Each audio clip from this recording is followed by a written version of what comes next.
Pengumuman Gereja Hari Minggu Prapaskah kelima, Minggu 3 April 2022. 1. Rangkaian perayaan Pekan Suci.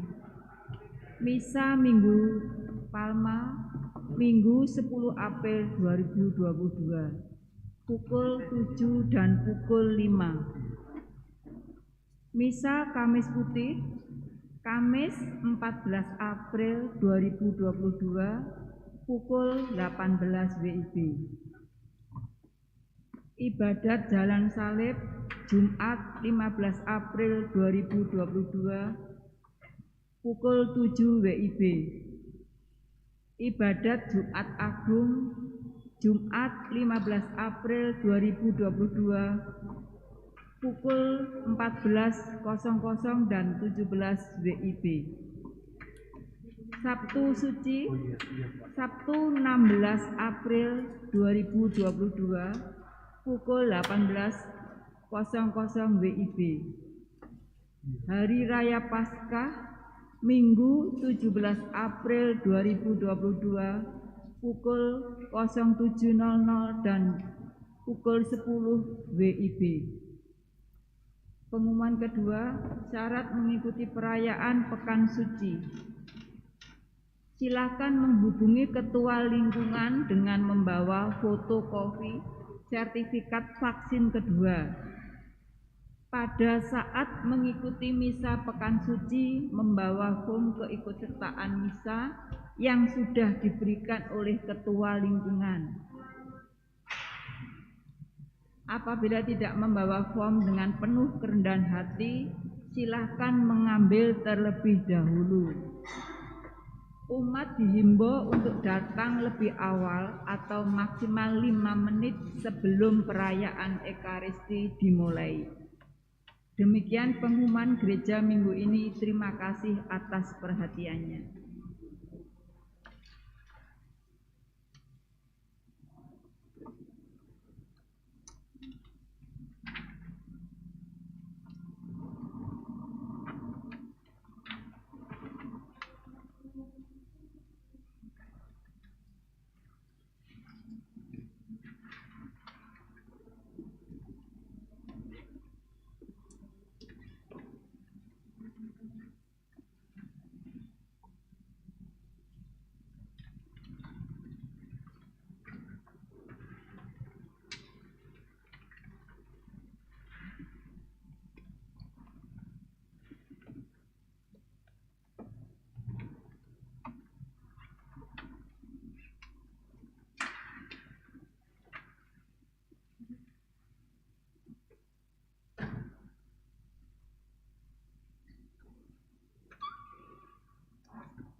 Bapak Ibu yang terkasih, marilah kita berlatih sebentar untuk mazmur tanggapan agar nanti pada saat misa semua bisa menyanyikan dengan baik.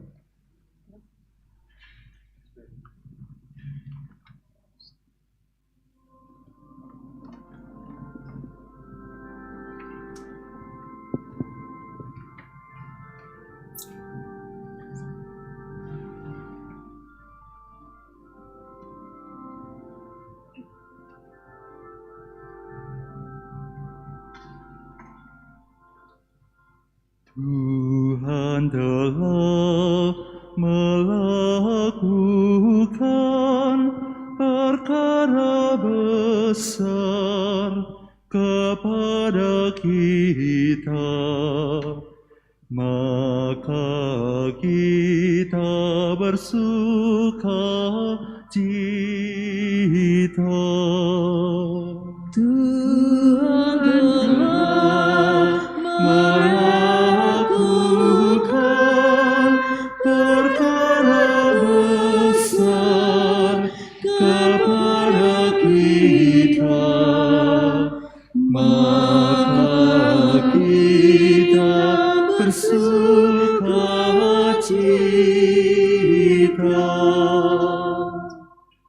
kasih.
kasih rela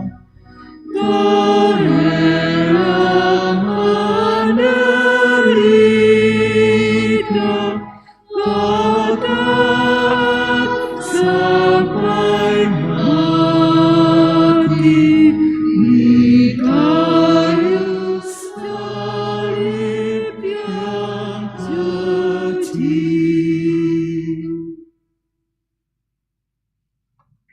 Dalam nama Bapa dan Putera dan Roh Kudus.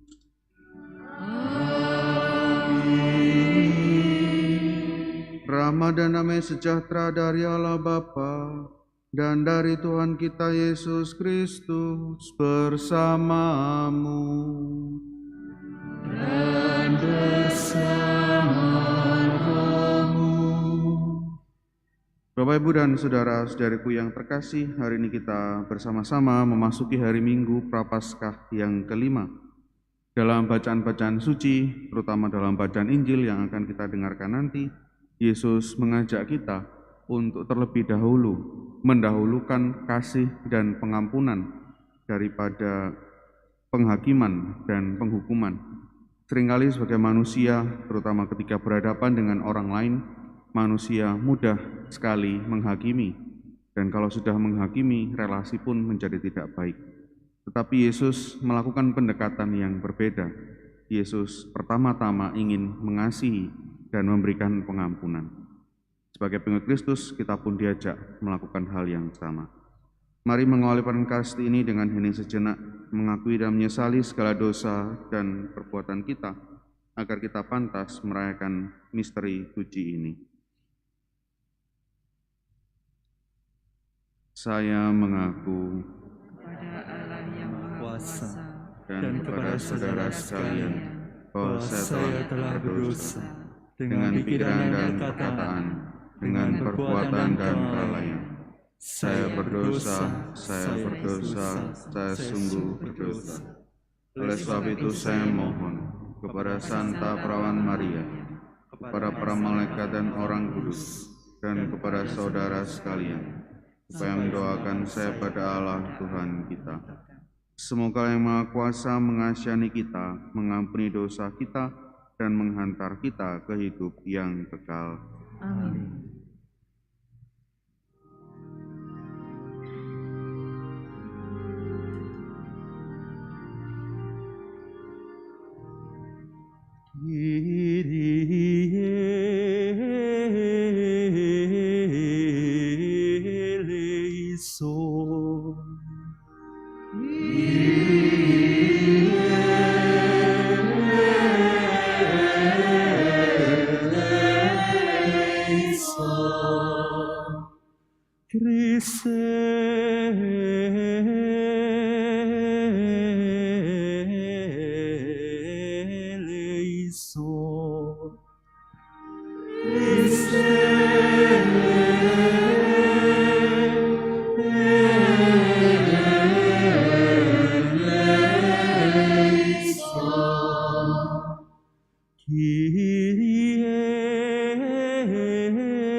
Marilah berdoa.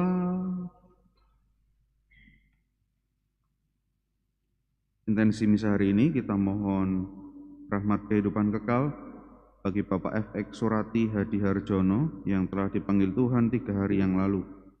Kita juga berdoa kedamaian arwah bagi Ibu Kristina Sumartiasih, Bapak Fransiskus Saverius Trimandiono. Semoga berbahagia bersama dengan Bapa di surga. Kita juga aturkan intensi doa dan permohonan kita masing-masing.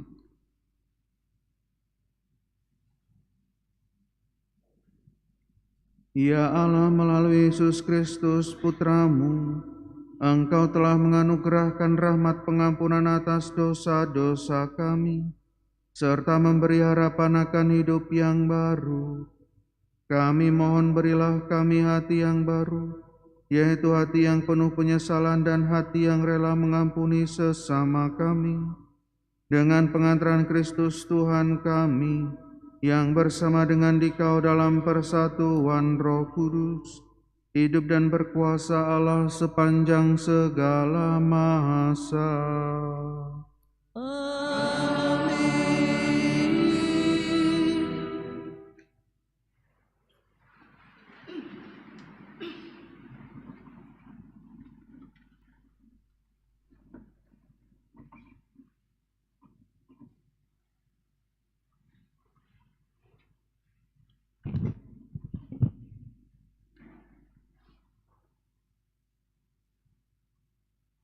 Bacaan dari Kitab Yesaya. Tuhan telah membuat jalan melalui laut dan melalui air yang hebat. Ia telah menyuruh kereta dan kuda Firaun keluar untuk berperang dan membawa tentara serta pasukan yang gagah. Padahal mereka terbaring dan tidak dapat bangun lagi. Mereka sudah mati dan padam laksana sumbu. Beginilah firman Tuhan yang telah melaksanakan semuanya itu. Janganlah mengingat-ingat hal-hal yang dahulu, dan janganlah memperhatikan hal-hal yang dari masa purbakala. Lihat, aku hendak membuat sesuatu yang baru, yang sekarang sudah bertumbuh. Belumkah kamu mengetahuinya? Aku hendak membuat jalan di padang gurun, dan akan mengalirkan sungai-sungai di padang belantara. Binatang hutan akan memuliakan aku, juga serigala dan burung unta. Sebab aku telah membuat air memancar di padang gurun, dan aku telah membuat sungai-sungai mengalir di padang belantara, untuk memberi minum kepada umat pilihanku, umat yang telah kubentuk bagiku, akan memberitakan keagunganku. Demikianlah sabda Tuhan. Syukur kepada Allah.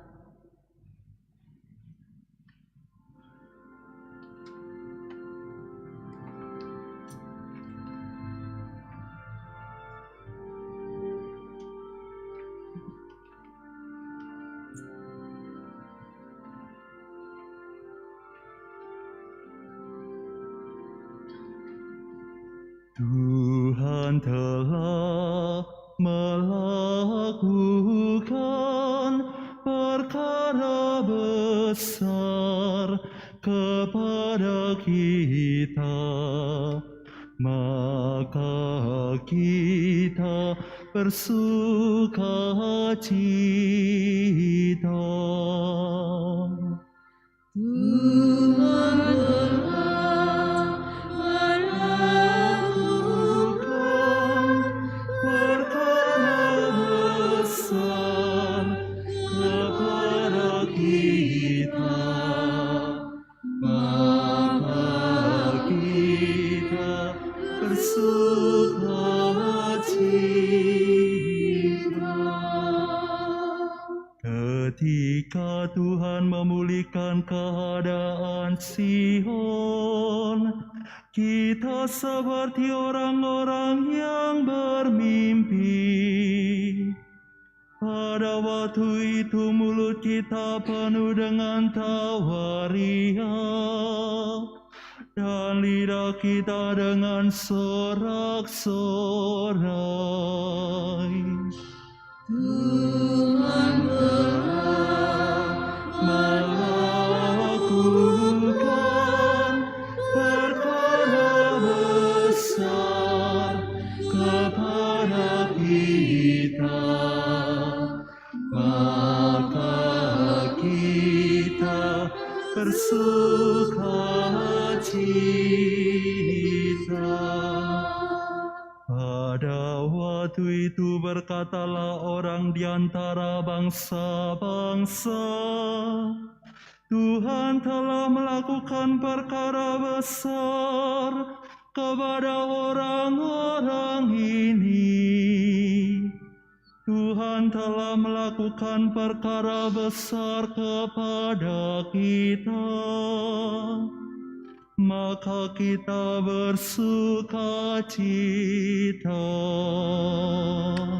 Tuhan telah melakukan perkara besar kepada kita, maka kita bersuka cita.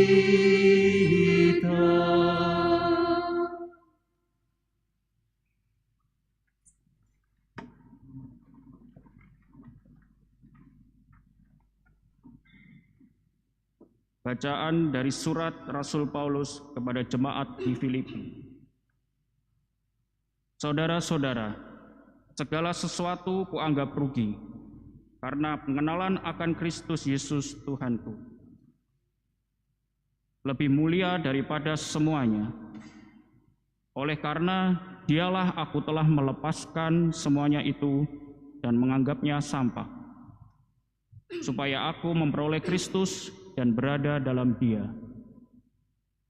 Bukan dengan kebenaranku sendiri karena menaati hukum Taurat, melainkan dengan kebenaran karena iman kepada Kristus, yaitu kebenaran yang dianugerahkan Allah berdasarkan kepercayaan. Yang ku kehendaki ialah mengenal Dia dan kuasa kebangkitannya dan bersatu dalam kematiannya, di mana aku menjadi serupa dengan Dia dalam kematiannya, supaya akhirnya aku pun beroleh kebangkitan dari antara orang mati. Bukan berarti aku telah memperoleh hal ini atau telah sempurna, melainkan aku mengejarnya, kalau-kalau aku dapat juga menangkapnya, karena aku pun telah ditangkap oleh Kristus Yesus. Saudara-saudara, aku sendiri tidak menganggap bahwa aku telah menangkapnya. Tetapi inilah yang kulakukan. Aku melupakan apa yang telah di belakangku dan mengarahkan diri kepada apa yang ada di hadapanku. Aku berlari kepada tujuan untuk memperoleh hadiah, yaitu panggilan surgawi dari Allah dalam Kristus Yesus. Demikianlah sabda Tuhan. Syukur kepada Allah.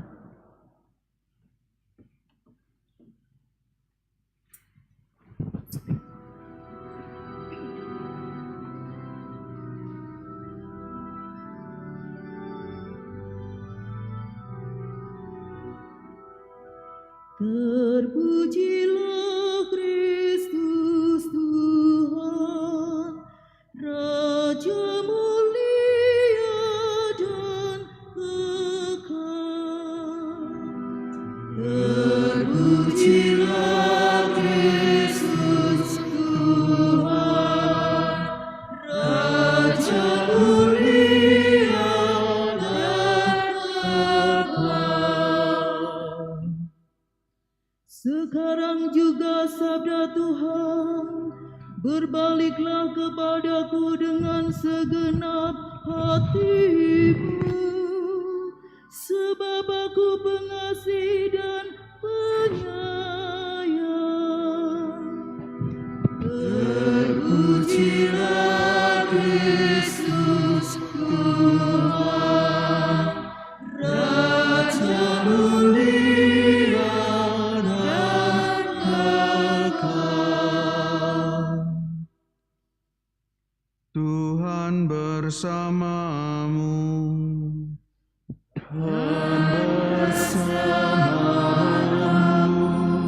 Inilah Injil suci menurut Lukas. Dimuliakanlah Tuhan.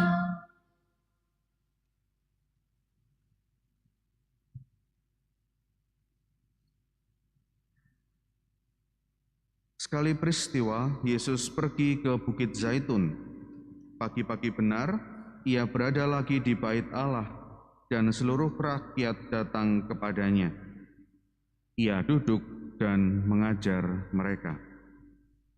Lalu ahli-ahli Taurat dan orang-orang Farisi membawa kepadanya seorang perempuan yang kedapatan berzina.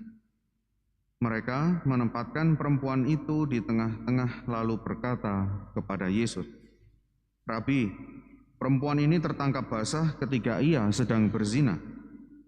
Musa dalam hukum Taurat memerintahkan kita untuk melempari dengan batu perempuan-perempuan yang demikian. Apakah pendapatmu tentang hal ini?" Mereka mengatakan hal itu untuk mencoba Yesus supaya mereka memperoleh sesuatu untuk menyalahkan Dia. Tetapi Yesus membungkuk lalu menulis dengan jarinya di tanah.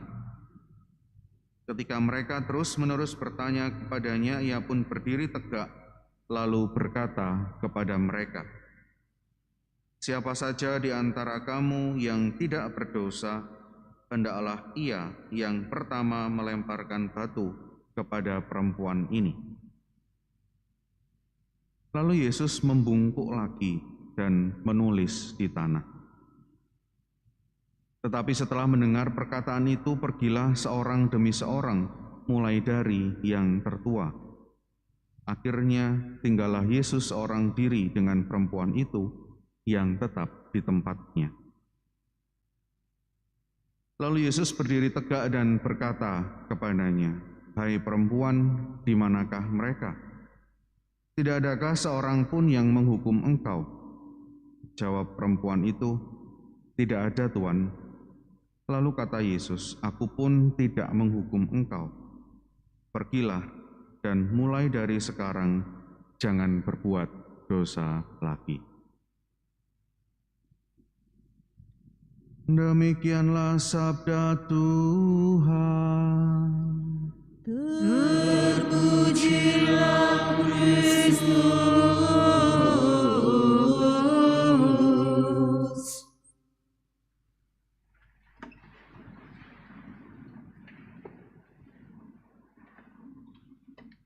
Bapak, Ibu, dan saudara-saudariku yang terkasih, ketika saya mencoba untuk merenungkan bacaan Injil ini, saya menjadi tersadar bahwa seringkali atau ya mungkin kadangkala kita ini sama seperti ahli Taurat dan orang-orang Farisi. Kita mudah untuk menilai atau memberi cap stempel pada orang-orang tertentu karena alasan apapun. Capnya pun bisa cap yang baik gitu, atau bisa juga memberi cap atau stempel pada orang lain dengan sesuatu yang tidak baik. Misalnya sudah kadung loro ati gitu, maka susahnya adalah ketika kita sudah memberi stempel pada orang lain, mau orang lain itu berbuat baik semacam apapun, seringkali itu menjadi penghalang kita. Stempel itu menutupi mata kita untuk melihat hal-hal baik yang ada di dalam dirinya. Saking nempelnya cap itu, saking nempelnya stempel itu. Dan mudah gitu bagi kita untuk kemudian menilai orang itu baik atau buruk, benar atau salah, kita mudah untuk melakukan itu. Para ahli Taurat dan orang-orang Farisi melakukan hal yang sama. Seringkali juga ketika memberi cap atau stempel itu, kita nggak pernah mengkonfirmasi ulang gitu. Benarkah apa yang ada di dalam kepala saya? Pokoknya sekali kamu begitu, ya selama-lamanya kamu akan begitu. Ahli Taurat dan orang-orang Farisi juga melakukan hal yang sama kepada si perempuan ini. Memang perempuan ini bersalah, memang. karena memang dia berzina. Tetapi apa yang dialami perempuan itu, kenapa dia melakukan itu, tidak pernah ada konfirmasi ulang dari ahli Taurat dan orang Farisi kepada orang-orang yang seperti ini. Ketika orang mudah dihakimi atau orang mudah menghakimi, maka yang muncul dalam relasi adalah sebuah ketakutan. Kalau saya mencoba membayangkan apa yang dirasakan oleh perempuan ini, wah itu pasti sangat ketakutan sekali. Takut sekali, karena dia tahu ujungnya adalah rajam, dilempari batu. Batunya besar tentu saja ya, bukan batu yang kecil-kecil yang di pinggir jalan itu, nanti enggak mati-mati. Pasti milihnya yang besar, yang sekali kena kalau bisa itu langsung tecur gitu. Di bayangan perempuan ini sudah mati.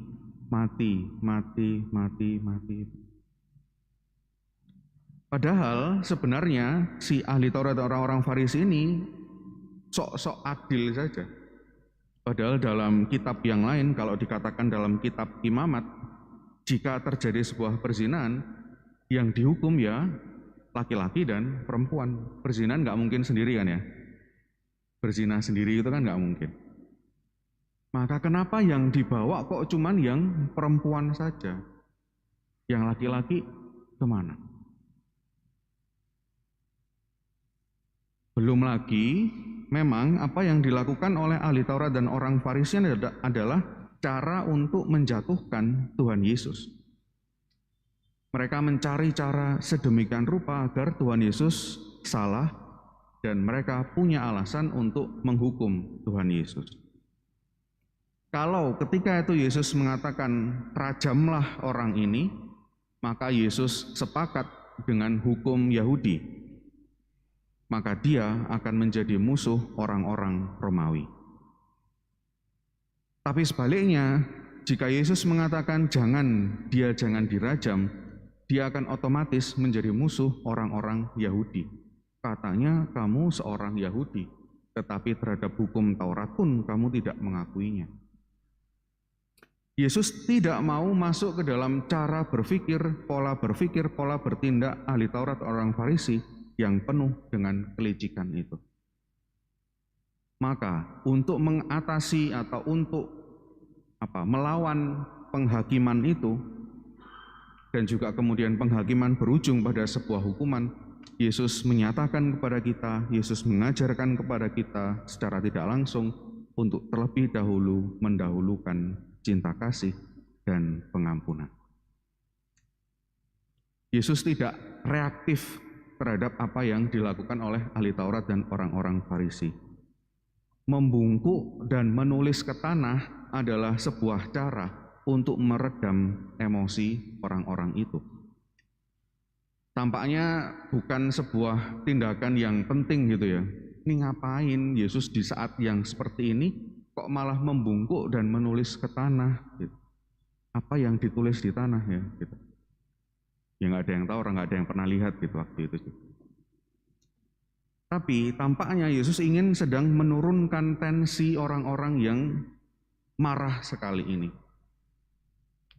Tapi ketika Yesus didesak terus, dia berdiri dengan tegak. Ada sebuah otoritas yang sedang ditunjukkan oleh Tuhan Yesus di situ. Kalau kita mau membacanya secara detail. Ketika mereka terus-menerus bertanya kepadanya, ia pun berdiri tegak lalu berkata kepada mereka, "Siapa saja di antara kamu yang tidak berdosa, hendaklah ia yang pertama melemparkan batu kepada perempuan ini." Barulah orang-orang itu tersadar bahwa mawas diri menjadi sesuatu yang juga penting untuk dilakukan. Maka Yesus adalah orang pertama yang bertanya kepada perempuan ini, mengajak berkomunikasi. Yesus tidak mau sekali lagi ikut dalam cara berpikir dan cara bertindak orang-orang yang licik itu. Yesus ngajak ngobrol orang berdosa.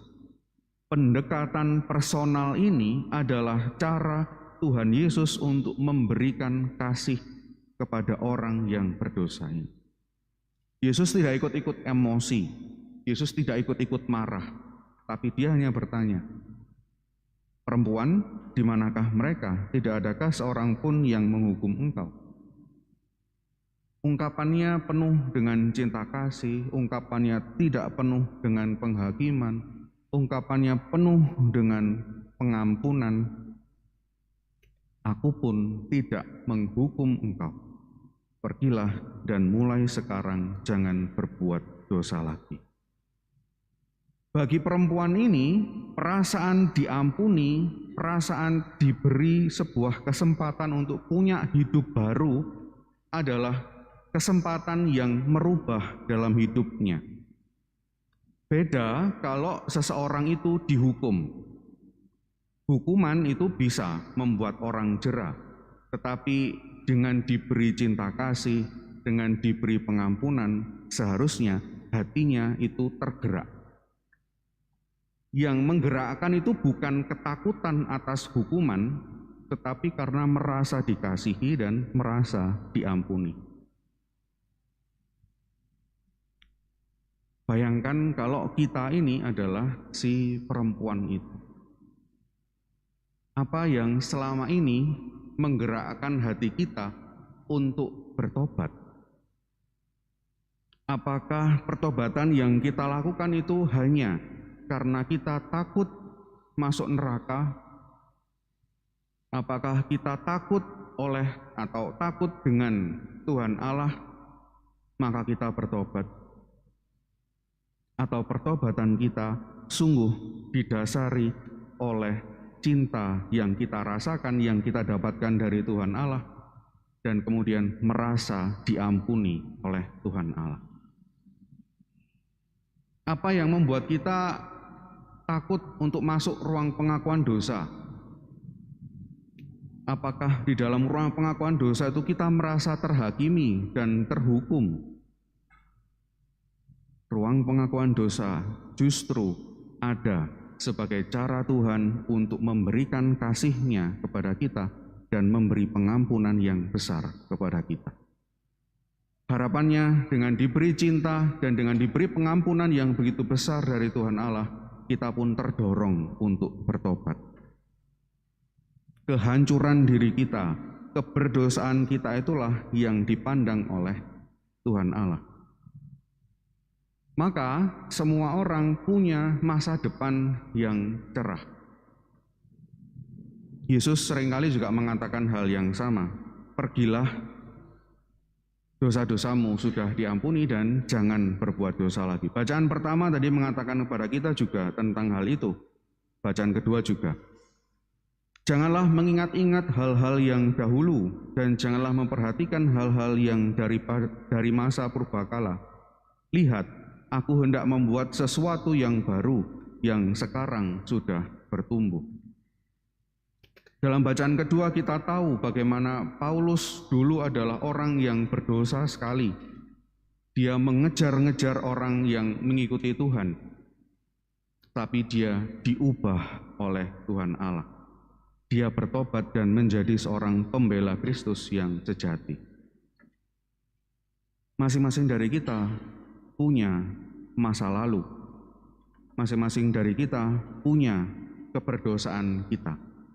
Tetapi kita didekati oleh Tuhan Allah bukan dengan penghakiman dan hukuman, tetapi dengan cinta kasih dan pengampunan. Maka tidak ada alasan lagi bagi kita untuk menjadi takut dengan Tuhan Allah. Tidak ada alasan bagi kita lagi untuk takut berhadapan dengan Tuhan, karena kita dikasihi. Justru perasaan dikasihi dan diampuni inilah yang menggerakkan kita juga untuk bertobat dan kembali kepada Tuhan. Sisi yang lain adalah juga perasaan dikasihi dan diampuni inilah yang menggerakkan kita juga untuk mengasihi dan mengampuni yang lain, karena kita telah terlebih dahulu diampuni. Kalau kita tidak pernah tahu bagaimana rasanya diampuni, kalau kita tidak pernah tahu rasanya dicintai, maka kita juga tidak akan bisa mengasihi dan mengampuni orang lain. Bukankah pengampunan kepada orang lain adalah sesuatu yang juga tidak mudah untuk kita lakukan? Bacaan Injil hari ini dan juga bacaan-bacaan suci mengingatkan kita bahwa Tuhan datang bukan untuk menghakimi dan menghukum kita, tetapi untuk membuat kita semakin merasakan bahwa Tuhan mengasihi kita dan semakin membuat kita merasakan bahwa Tuhan mengampuni kita. Kita punya masa lalu, tetapi kita yang lebih besar daripada itu, kita punya harapan akan hidup yang baru sebagai seorang pengikut Kristus yang sejati. Berkat Tuhan menyertai kita sekalian.